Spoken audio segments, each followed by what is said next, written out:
Zone 2 that had never existed, but what it would look like. That's delightful. That is amazing. Yeah, that's what they do. One of my favorite things they did. So one of my favorite 3D beat 'em ups ever is Die Hard Arcade, known in Japan as Dynamite Deca. And so they ported that to PS2, and from there decided, what if we added a bunch of really crazy modes? So they added a mode where everyone's a Golden Axe character, and like you have Golden Axe weapons.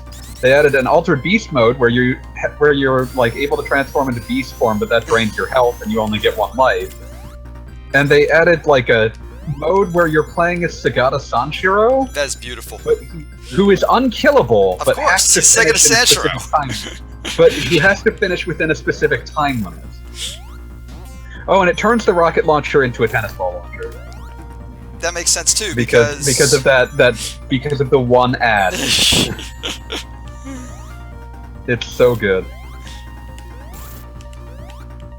Yeah, when people have the love to go back into their old code like that, like in the Rare Replay where they actually fixed Battletoads. Oh yeah, the Turbo they- Tunnel. Oh yeah, that. Like something like that actually made me really want to own an Xbox One.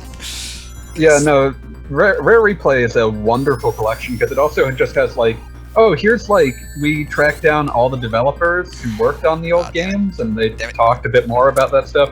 They tracked down production notes from things like Project Green, which was what Banjo-Kazooie was back when it was an SNES game about a young boy fighting pirates. Oh yeah, I remember that. Like, it was crazy that they still had production, like, they still had art and, like, prototypes from that era and actually showed them. It's, like, I was so happy to, like, actually see some of those things. Like, I would have, if someone had asked before they showed them, I would have assumed, like, no, they trashed those long ago. Someone's actually being a good custodian of their intellectual property. Yeah. Yeah. And you can still play Grab by the Ghoulies. You shouldn't, but you can. Oh god, I did a bit. That game is so bad. Like, I love that period in the mid-2000s where everyone was like, we've got a second analog stick, and it makes a lot of sense for the camera, but what if we used it for something much dumber? Yeah, and then, no, like the entire purpose of the second analog stick is for the camera. Like, Nintendo was so aware of this, they just called it the camera stick. Yeah.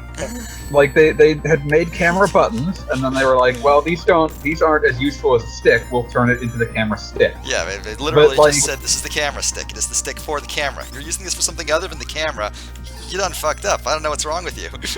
Yeah. Except for Smash Brothers. Smash Brothers, I give a pass. Oh yeah, yes. Like, yeah, well, Smash Brothers has no meaningful camera. Yeah, exactly. Yeah. But, like, my favorite thing is that, like, there's a bunch of games in the mid-2000s that are like, what if we mapped it to attack? And it's just like, this feels mushy and imprecise, and it's already reliant on the camera you sacrifice my ability to control. But, I mean, like, yeah, it sure feels good when I'm playing frickin' Rise to Honor and Blade 2. The game. Wait, it was called The Game? No, oh, Blade 2. right. The Blade. It took me a moment to make the to make the Wesley Snipes connection. Okay. Yeah. What the heck? Where did I go here for? Okay, it's down here. Okay, cool. Duh. Knuckles routes. But, yeah. They always screw me up. Knuckles. But my favorite thing is PS2 era games, like launch games, where developers seem to have not realized that they can take the second analog stick for granted, because there's a bunch of them that just don't use it at all. I think there's at least a few PS2 launch games that have no analog support at all. Well, like the original PlayStation didn't have. They could not take it for granted. Like, at least not like at first, right? Like, they got it eventually. At least I think. Yeah, they in 1997 they released the dual analog controller, which was very short-lived, and then 1998 they switched to the DualShock, which was dual analog plus rumble. Cool. And like, the developers at that time could not take it for granted. Very few games ever used that right analog stick. The only games I can think of are Ape Escape, which uses it as a way to control your gadgets. That one's kind of fun. And then Alien vs. Predator, or is it Alien Resurrection? I think it's Alien Resurrection. It's a PS1 dual analog first-person shooter that like people like. There's reviews from that time where they're like, I cannot wrap my head around this control scheme. What is going on? Because it's basically like the standard first-person shooter control scheme now, but no one had used it before. It's kind of amazing. Isn't that pretty much exactly what GoldenEye did on the 64? Isn't that GoldenEye, like I believe, mapped aiming to the left to the analog stick and movement to the C button. Oh, okay. I never actually owned GoldenEye. I have no idea how it plays. My favorite thing is that if you had two N64 controllers, you could actually use a setup that involved one player using both controllers so that they would have two analog sticks. Right, because the N64 controller wasn't already created to be used by someone with 3 hands. Like people talk about, and like very few N64 games ever used like all 3 prongs. There are a couple that are really strange that use the D-pad prong and the analog prong, but not the A and B C buttons prong. I know that like Nintendo assumed, like there was always like in the instruction manual, you can like in the N64 instruction manual, there was like always 3 diagrams, and one of them was just like if you're having a hand on the D-pad and a hand on the analog stick. And that was so weird. Yeah, and like there are games that do that. I think Tetris uses that for some reason. But why? I don't know. But like, there are games that do that. They're very rare. But like, I feel like the game that feels like it's designed for 3 hands is I was playing Castlevania Legacy of Darkness, and I don't know why you insist on hurting yourself like that, fanboy.